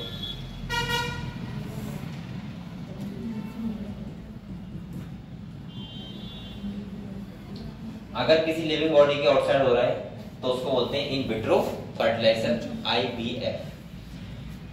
बेटा कह रहा है IVF fertilisation outside the body लिखा हुआ है, in almost similar condition as that in the body. यहाँ वही कंडीशन में जाती है जो कहाँ होती हैं? बॉडी के अंदर होती हैं। कह रहा है फॉलो बाय एम्ब्रियो ट्रांसफर। यहाँ पे इसमें क्या कर सकते हैं? तो ET कर सकते हैं, embryo transfer is one of such method. In this method properly known as, इसको बोलते हैं टेस्ट ट्यूब बेबी प्रोग्राम। अच्छा, कोई ये तो नहीं समझता कि पूरा बेबी मशीन में बन जाता है, नहीं, करवाना मदर के अंदर ही ट्रांसफर पड़ता है। बस या तो एम्ब्रियो केस में करवा दो, जाइगोट केस में करवा दो, ब्लास्टोसिस्ट के केस में करवा दो, करवाना मदर के अंदर ही पड़ेगा। जैसे आप लोग बताओ, अगर कोई जाइगोट ट्रांसफर होगा तो कहाँ होगा बताओ? फैलोपियन ट्यूब में। कहाँ होगा? अगर ब्लास्टोसिस्ट का होगा तो कहाँ होगा? यूट्रस में। या मैं बोल सकता हूँ अगर एम्ब्रियो का हो रहा है तो कहाँ होगा? यूट्रस में, और यूट्रस से इम्प्लांट हो जाएगा, और बस कंटिन्यू स्टार्ट, ठीक है? तो देखो कह रहा है ओवा, इसमें होता क्या है? ओवा कहाँ से ले लिया? वाइफ से ले लिया या फीमेल से, और कह रहे हैं स्पर्म कहाँ से ले लिया? हस्बैंड से। Are collected and are induced to form zygote under simultaneous condition, similar वाला कंडीशन इन द लेबोरेटरी बना ली जाती है। और कह रहा है द जाइगोट और early embryo with up to 8 blastomere का होता है। तो कह रहा है could there be transferred in the Fallopian tube, तो इसको बोलते हैं हम लोग जाइगोट इंट्रा फैलोपियन ट्यूब। एक बात और ध्यान रखना, एक होता है गिफ्ट, एक होता है जिफ्ट। इसको आप लोग बोल रहे जिफ्ट, और जो GIFT होगा उसको क्या बोलोगे? गिफ्ट। वहां यहाँ जेड का मतलब क्या है? जाइगोट, और वहां जी का मतलब क्या होता है? जैमिट नहीं गैमिट, गैमिट। सही है क्या? अच्छा, मैं को जैमिट बोल रहा है। सुनो एक सुन लो आप लोग बेटा, एक बार बताओ आप लोग, एक अगर वो कह रहा है कि जाइगोट ट्रांसफर कर रहा है तो फर्टिलाइजेशन तो बाहर हुआ होगा ना, और बाहर हुआ है इसका मतलब हमने क्या किया? एग को ले लिया और स्पर्म को ले लिया, बाहर फर्टिलाइजेशन करवाया, और जब 8 ब्लास्टोमियर का बन गया तो हमने क्या किया? फैलोपियन ट्यूब के अंदर ट्रांसफर। अब फीमेल के अंदर क्या होगा? इम्प्लांटेशन होगा, और उसके बाद हो जाएगा जेस्टेशन पीरियड स्टार्ट।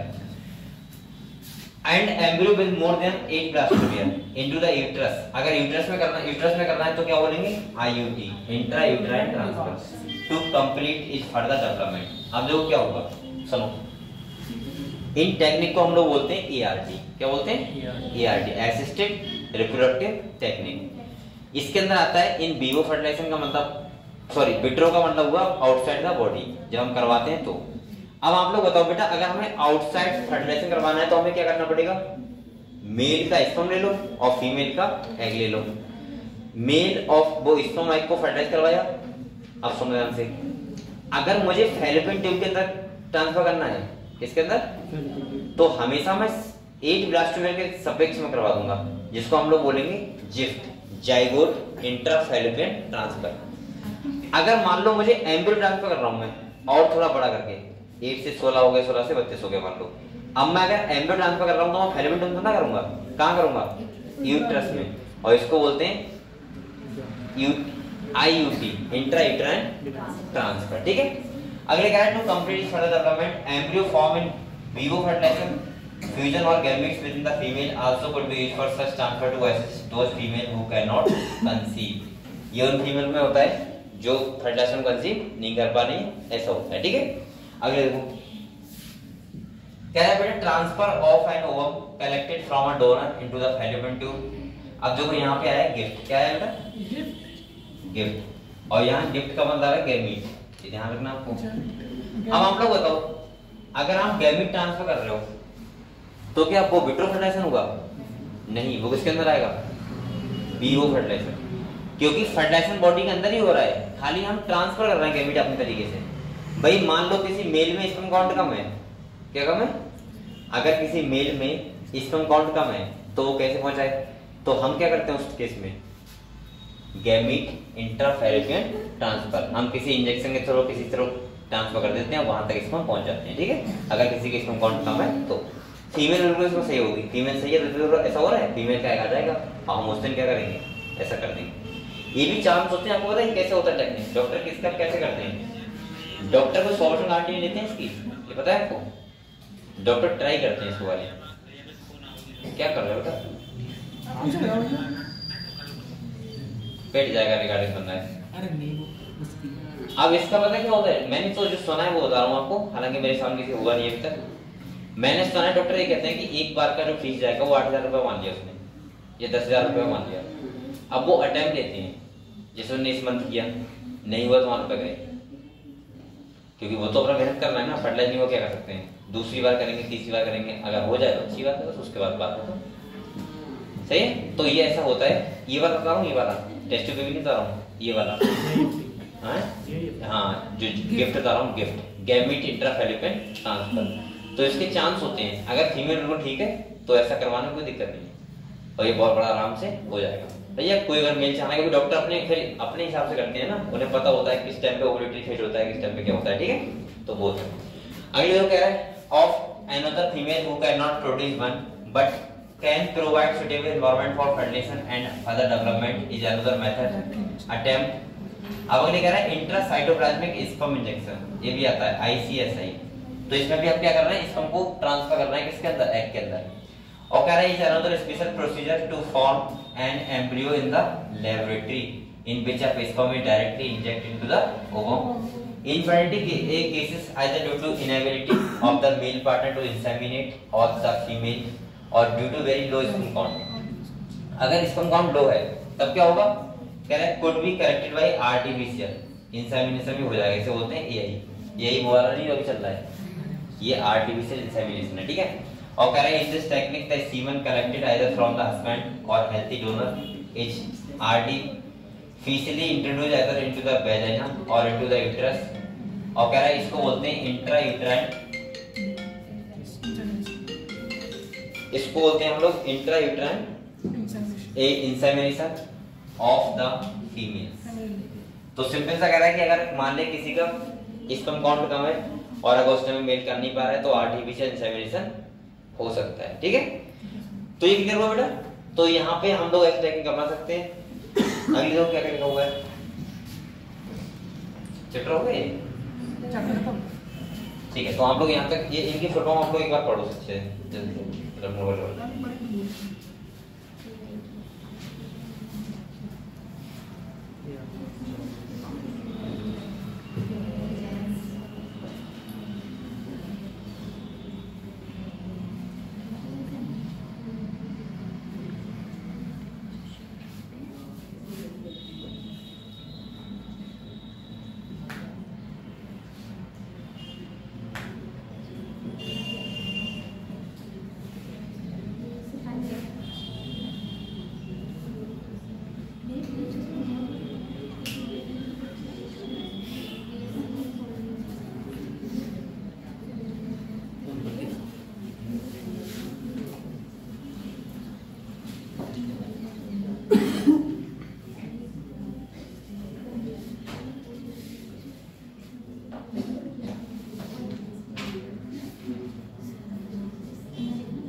और कल से बेटा जेनेटिक्स स्टार्ट होगा, आपको घर में छुट्टी करना कोई भी, अगर आपको अच्छे समझना है तो। और दूसरा सुन लो, ये चैप्टर चल रहे थे, छुट्टी कर रहे थे, आपको कोई दिक्कत नहीं थी, पढ़ सकते हो अपने आप, मुझे पता है। लेकिन जेनेटिक्स अगर आप छुट्टी करोगे तो ध्यान रखना, समझ कुछ नहीं आएगा कि चल क्या रहा है। क्योंकि बेटा जेनेटिक्स बेटा सुन लो, जेनेटिक्स ध्यान रखना ऐसा यूनिट है कि यहाँ पे सबसे ज्यादा क्वेश्चन मिल जाते हैं पहली बार नीट में, सबसे ज्यादा, क्योंकि कोई सबसे ज्यादा इंपॉर्टेंट चैप्टर है या यूनिट है पूरे बायोलॉजी में तो जेनेटिक्स है। दूसरा, अगर आपने छुट्टी की तो आपको समझ नहीं आएगा, मैं बता दे रहा हूँ, क्योंकि वो ऐसा है कि कहीं ना कहीं एक के बाद एक टॉपिक पढ़ोगे तभी समझ में आएगा। ऐसा नहीं कि आज क्लास मिस कर दोगे तो कल आपको समझ में आएगा, कुछ समझ नहीं आएगा। इसीलिए मैं कह रहा हूँ पर डे आना है और हल्के हल्के बिल्कुल आराम से पढ़ेंगे, पूरा टाइम दूंगा पढ़ने के लिए, लेकिन आपको बिल्कुल आराम से कहूंगा पढ़िएगा, ठीक है, पूरा जेनेटिक्स, एक भी क्वेश्चन आपको गलत नहीं होगा, लेकिन बस आपको टाइम देना पड़ेगा, ठीक है।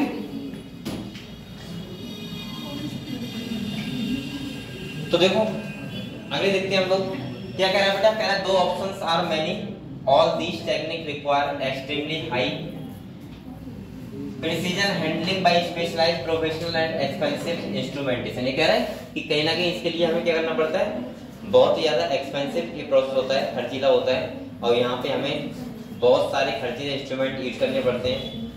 कह रहा है therefore these facilities are presently available only in very few centres in the country. अब ये कह रहा है कि ये उस टाइम में किताब बनी हुई उस टाइम बहुत कम ही होंगी, काम है कुछ, चलो जाओ। तो यहाँ पे कहना चाह रहा है कि उस टाइम पे बहुत कम थे, लेकिन आजकल तो बहुत ज्यादा हो गए, तो इतनी बड़ी प्रॉब्लम नहीं है, लेकिन उस टाइम पे बहुत कम होंगे, कुछ देशों में, कुछ एक देश में एक आध होंगे, 2 होंगे, ठीक है।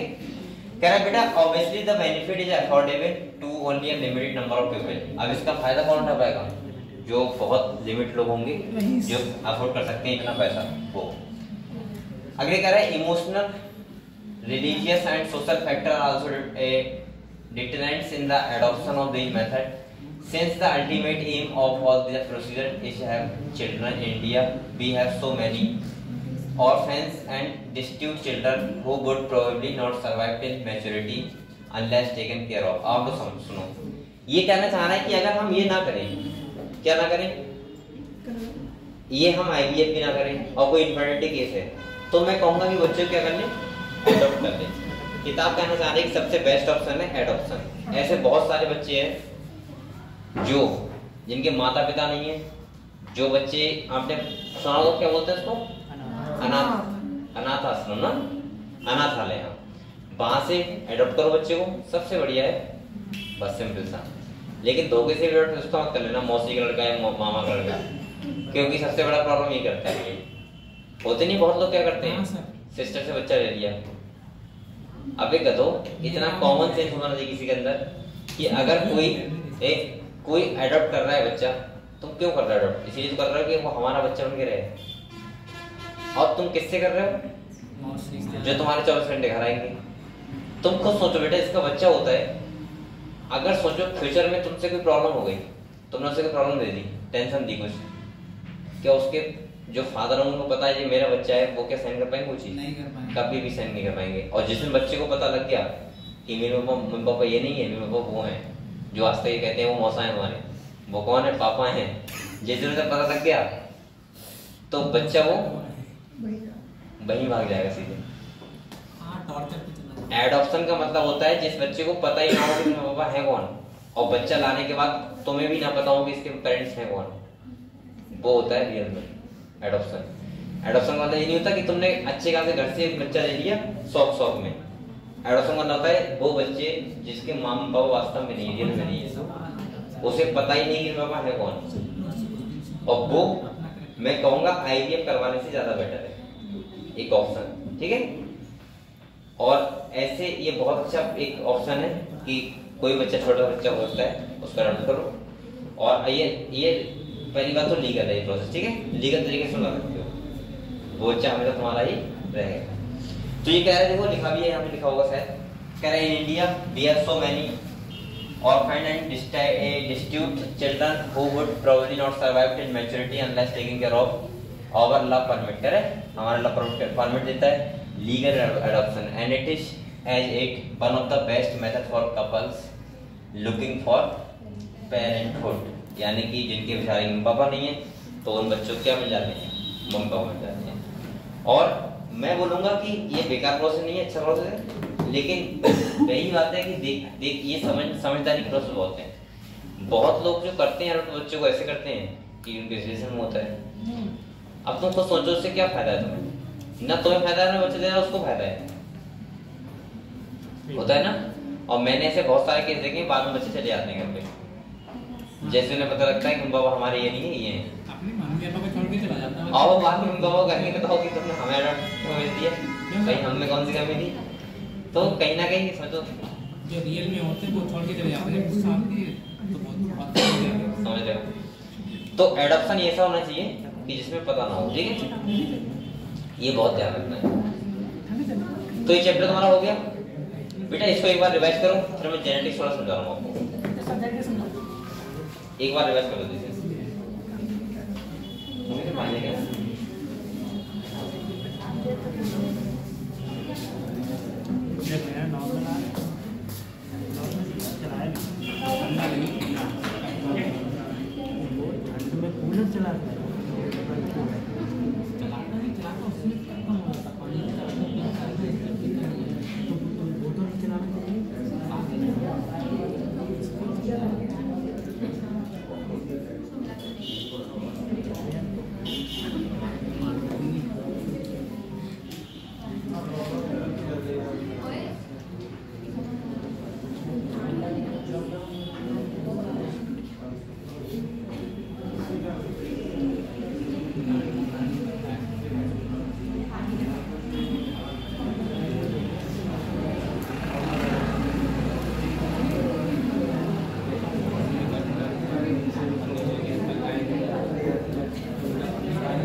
एक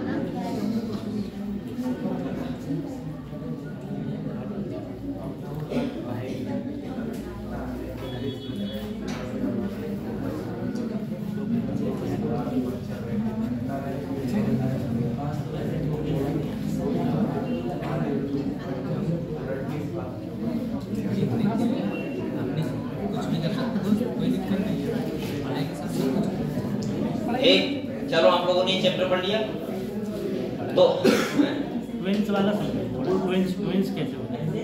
ट्विंस का मतलब देखो दो टाइप से होते हैं ट्विंस। एक तो होते हैं ऐसे जब ओवरी होता है, एक ओवरी होता है, एक ओवरी होता है, दोनों फैलिपेंट से ट्यूब से आएगा जाए, दोनों ही एक फर्टिलाइज होते हैं। सही है? एक साथ दोनों कर सकती है? हाँ दोनों कर सकती एक साथ कैसे कर सकती है, दोनों तरफ आएगा जाए तो ओवरी से। हार्मोन जैसे। दूसरा ऐसा होता है कि वो तो हो गया दो जायगोट बनेंगे। एक ऐसा होता है कि जब जायगोट डिवाइड कर जाए, एक जायगोट दो पार्ट में डिवाइड हो जाए, सही है, उनको बोलते हैं मोनोजाइगोट। आपने देखा होगा कि जो कहते सेम लगते हैं, कहते शकल भी सेम होती है, वो कहते एक ही जायगोट से बनते हैं, और डाई जायगोट होते हैं, दो जायगोट बनते हैं, अलग-अलग जायगोट बनते हैं। हमारे पास बता रहा था उनकी डीएनए भी सेम निकले। हां तो वही क्या होगा, मोनोजाइगोट हुआ मतलब जायगोट वाला। मोनोजाइगोट का मतलब है एक ही जायगोट दो पार्ट डिवाइड हो जाएगा। उसके अंदर आंख होगा वो भी सेम है करते हैं। तो ऐसा हो जाता है, लेकिन ये सब एक्सेप्शन केस होते हैं, ये कोई ऐसा नहीं होता है। मैंने रियल में पहली बार हुई केस। हाँ। उसके खाते से पैसे वो निकाल किसमें?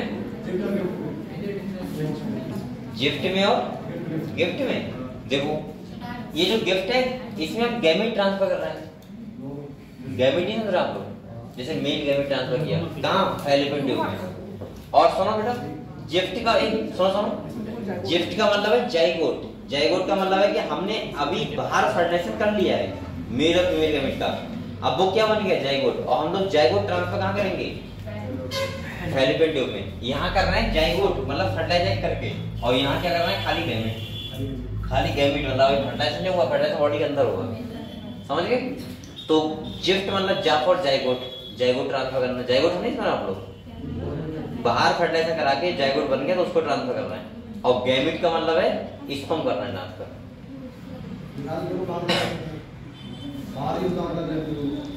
फर्टिलाइजेशन अंदर ही होगा, बाहर अंदर होगा, अंदर फैलिपियन ट्यूब में। अब वो केस बताएगा ना कि केस कैसा है। हाँ अगर बेसिकली इसमें ऐसा होता है कि जो मेल पार्टनर है उसके स्पर्म लिया जाता है, उसको ट्रांसफर किया जाता है फैलिपियन ट्यूब में, ठीक है, उधर से आया जाता है और फर्टिलाइजेशन होता है, उसको हम लोग बोलते हैं गिफ्ट, गैमीट इंट्रा फैलिपियन ट्रांसफर, ठीक है। आप लोग ज्यादा नहीं, आप लोग गैमीट और जाइगोट ध्यान रखना बस, जा फॉर जाइगोट, जा फॉर गिफ्ट, इसलिए मैंने इसको गिफ्ट बोला है, ZIFT, और गिफ्ट का मतलब GIFT, ठीक है। इनका फुल फॉर्म भी बहुत बार पूछा जाता है, ध्यान रखना, तो फुल फॉर्म बहुत जरूरी है। और बताओ किस बच्चे की डाउट हो तो देखिए बार देखिए। और इसके बाद हम लोग स्टार्ट करेंगे जेनेटिक्स, ठीक है, वो बहुत इंपॉर्टेंट पीरियड है। इसका फर्स्ट चैप्टर है principles of inheritance and variation.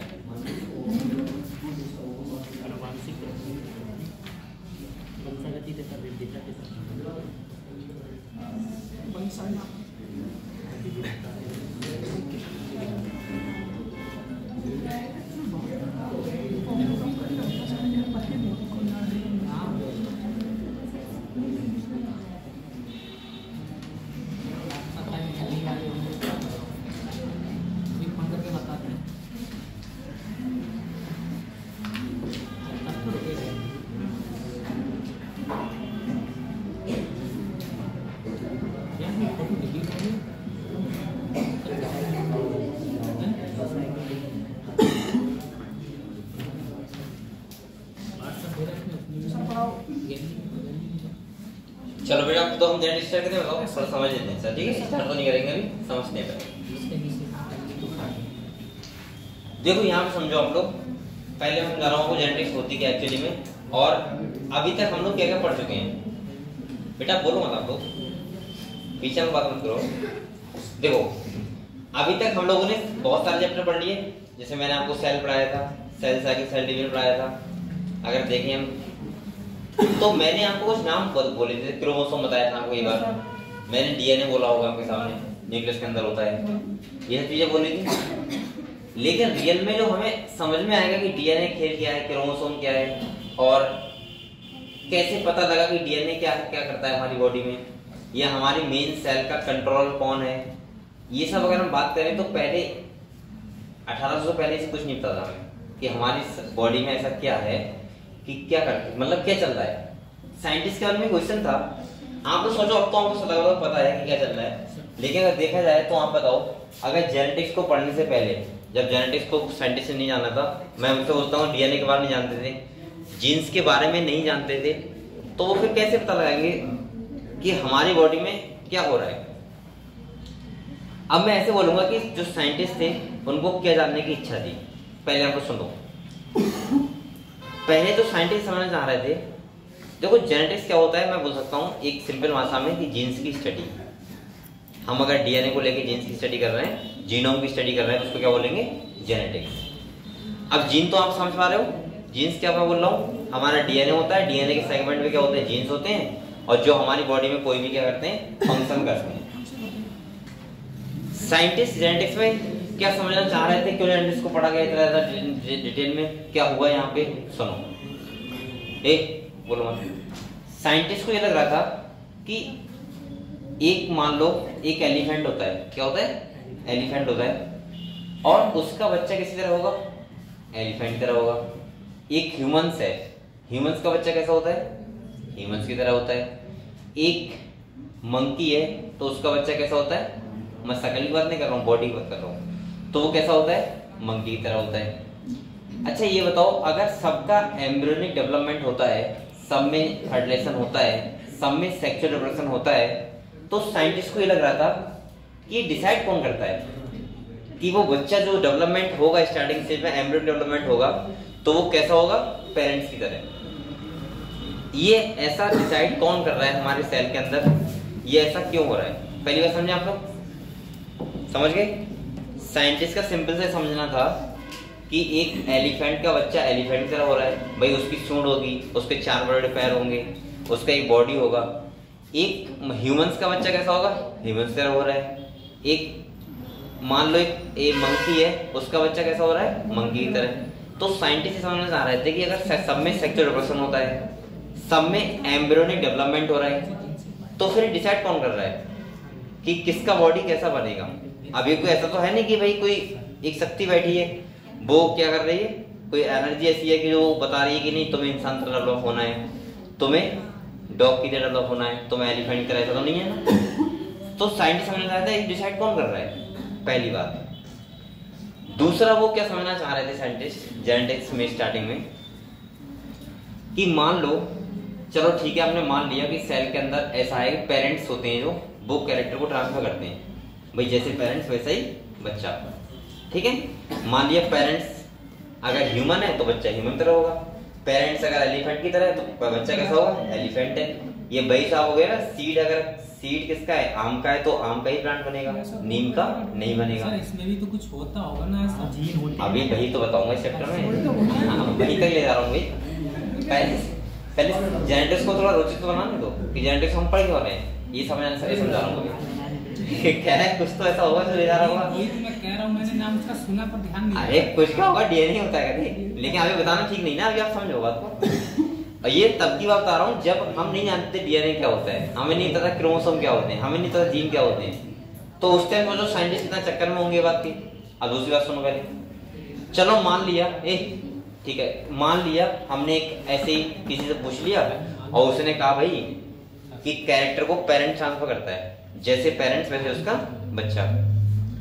तो फिर साइंटिस्ट को ये आया, फिर ऐसा क्यों होता है कि पेरेंट्स लंबे हैं, बच्चा घंटा हो गया, या 4 भाई बहन है, 2 लंबे हैं 2 कैसे हैं, बौने, या मम्मी पापा दोनों गोरे हैं लेकिन बच्चा कैसा हो गया, काला हो गया। जब मान लो पेरेंट्स ही ट्रांसफर कर रहा है तो पेरेंट तो बिल्कुल सेम करेगा ना। क्यों ऐसा करेगा कि मम्मी पापा गोरे बच्चा काला, मम्मी पापा काले बच्चा कैसा हो गया, गोरा हो गया, या आधे बच्चे गोरे हो गए आधे काले हो गए। ये समझने के लिए जेनेटिक्स स्टार्ट हुआ था। साइंटिस्ट के मन में जिज्ञासा थी कि ऐसा ये क्यों होता है। समझ गए आप लोग? तो ऐसा जब आप जेनेटिक्स को अच्छे से पढ़ लोगे तो आपको भी खूब समझ में आ जाएगा ऐसा क्यों होता है। ये बात समझे आप लोग? और आप लोग आपने देखा नहीं, बहुत लोग ऐसे होते हैं कि कभी बच्चा पैदा होगा, अब वो मोहल्ले वाले बच्चा के किसका बच्चा है लगता नहीं है, पेरेंट्स से लगा नहीं लग रहा है, कभी होता नहीं है। मेरे मोहल्ले में है चाचा से, वो ऐसा है ना, चाचा है ना, वो ज्यादा खिलाते तो वो क्या उनसे कहते हैं पापा कहते हैं, पापा उनसे चाचा कहती है। वो बहुत लोग ऐसे आइडिया लगा रहते हैं कि हमारे पेरेंट्स गोरे हैं और बच्चा हो गया काला, और जो उसका मान लिया वो जिसके बच्चा हुआ उसका छोटा भाई काला है मान लो, तो लोग कहने लगते हैं किसका है। तो ये सब जो किसका है किसका नहीं है ये सब आपके अगर कोई कहे आपके जेनेटिक्स से समझा देना।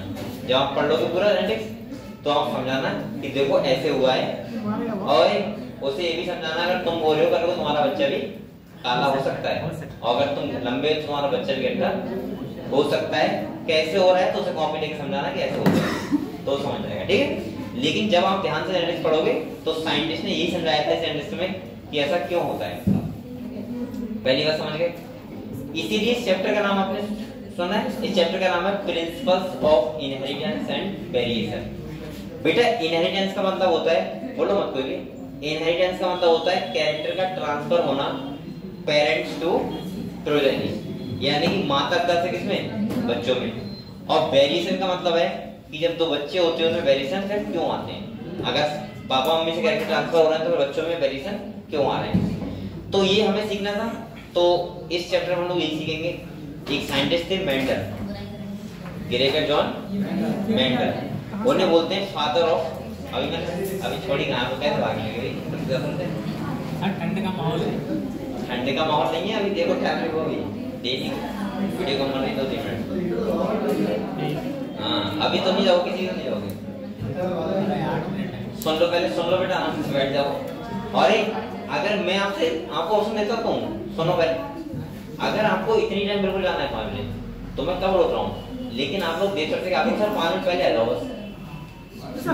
ये बात आप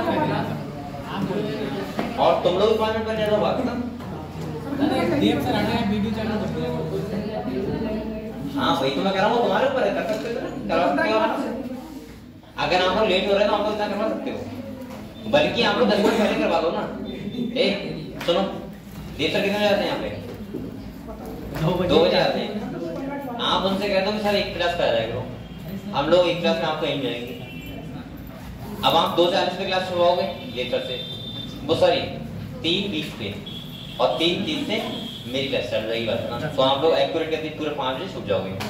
अब अगर आप इधर नहीं रुक सकते 5 मिनट तो फिर उधर लेट क्यों करते हो, तो फिर यही तो बात है। तो इसलिए बेटर होता है बोलो मत। और दूसरा ऐसा नहीं कि वीडियो कम बनने की प्रॉब्लम है, लेकिन क्यों कम बनी ये प्रॉब्लम है, फेस रीजन करना पड़ता है। ऐसा नहीं कि मेरा सैलरी घटता है इसमें वीडियो कम है, मेरा कुछ नहीं होता है, ऐसे मत बोलो, कोई दिक्कत नहीं। बच्चे सोच रहे कि यार सरकार नुकसान है, मेरा कोई नुकसान नहीं है, लेकिन वो ऐसा कहते हैं कि बच्चे पढ़ना क्यों नहीं जानते, क्यों भागते हैं। और मैं तो प्यार करता हूँ, चलो ठीक है चल जाओ। अब यहाँ पे मेरे ऊपर आता है ऊपर से कि भाई वीडियो कम क्यों होनी है, तो वो चीज होनी चाहिए, ठीक है, आपको समझ लगा। हाँ तो मैं ये कह रहा था, इसके जो जेनेटिक्स के फादर थे कौन थे, मेंडल।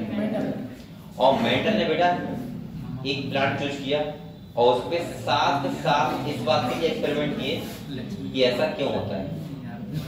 एक बात और सुनो, एक सोचो पहले के साइंटिस्ट, एक अब हम लोग अच्छी बात आराम सुन नहीं रहे, पहले के साइंटिस्ट कितने ज्यादा माइंडेड होते थे।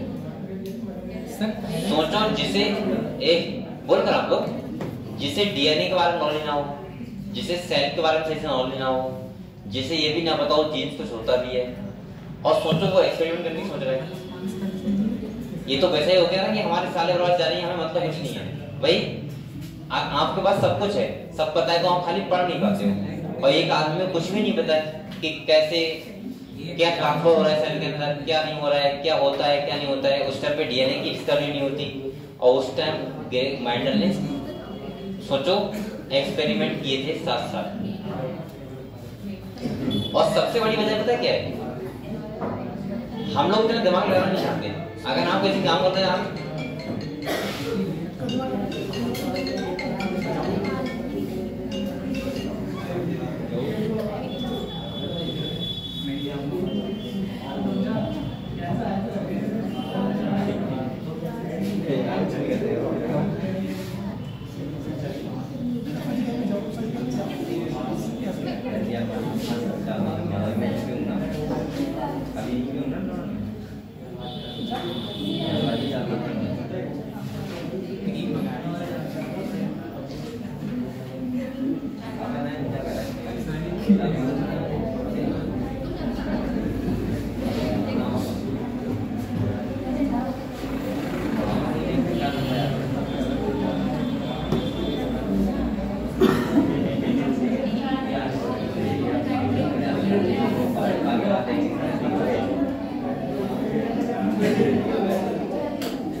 हाँ, तो मैं ये कह रहा हूँ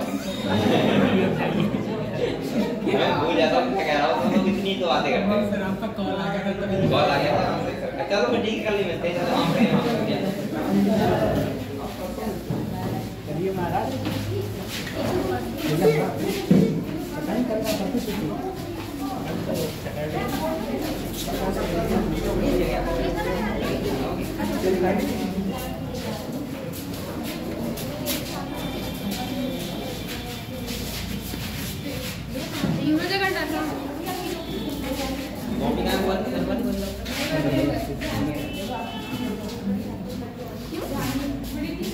गुड इवनिंग।